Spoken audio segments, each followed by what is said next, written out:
เอา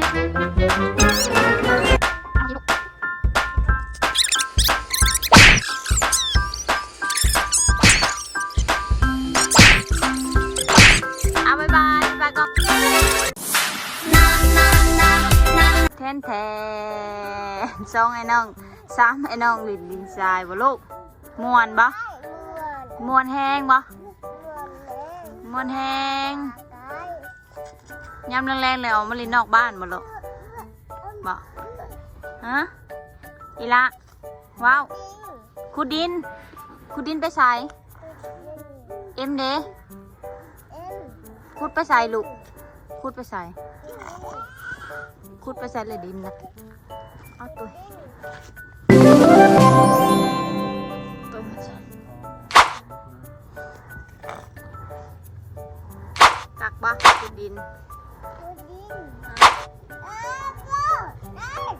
ก็อย่าผิดกันอย่าผิดกันดินน้ำกันโอ้ยเปื่อนมันเปื่อนแล้วไผ่เปื่อน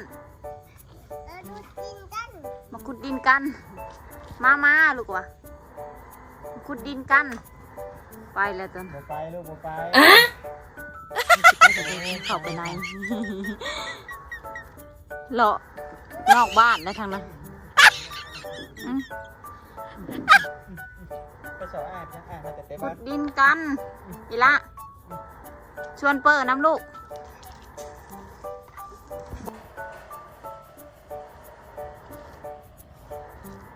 มวนบ่อีละมวนบ่มาลินดินทรายฮะมวนบ่มาลินดินทราย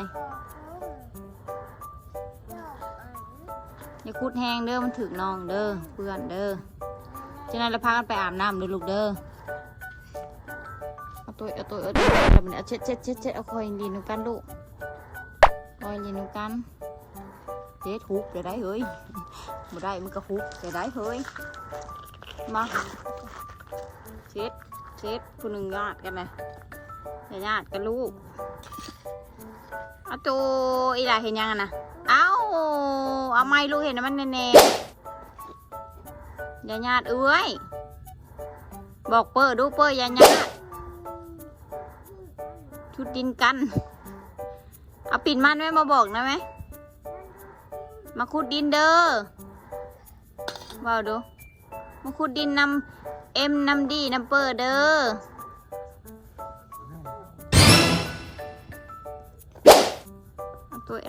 ตัวไปใส่เลยเปิดเอ้ยเปิดไปเลยก้อยปีเปิดไปเลยเ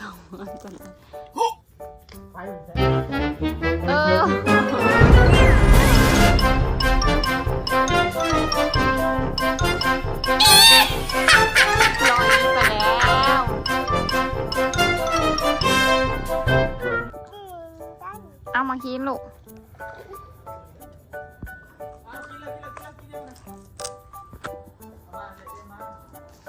โอ้ยลูกมาลินน้ำเขาอีกเลยม่วนเด้ลูกบ่ม่วนบ่เอ็มดีม่วนบ่ลูกดินอยู่นอกนี่ม่วนบ่ฮะเอาบุว้าวน้ำแม่เลยลาเอ็มแม่ถามนี่นะเอาไม้ตักไม้ตักขัดให้น้องตักเน่ให้น้องใส่เน่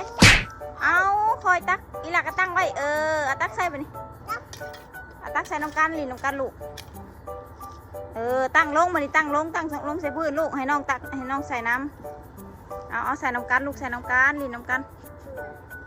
ให้น้องใส่เน่เนื้อลุงเนาะให้มาใกล้ใส่ตัวนี้ก็ได้ลูกมาเด้อ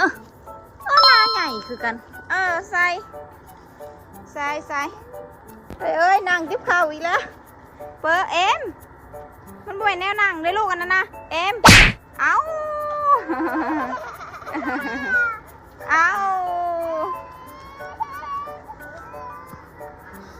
ลูกคือนั่งไหมว้าวโอ้ยนั่งไหม เอาไหมเอาไหม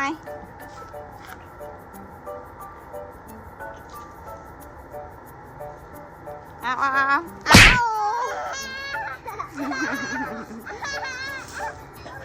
เอาไปกล้องไปไปกล้อง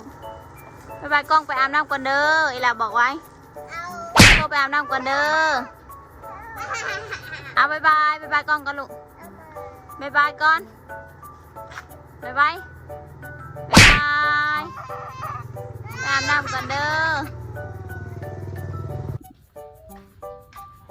BM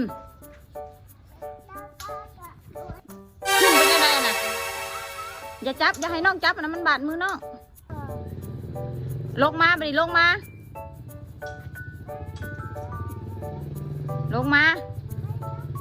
เอ็มลงมา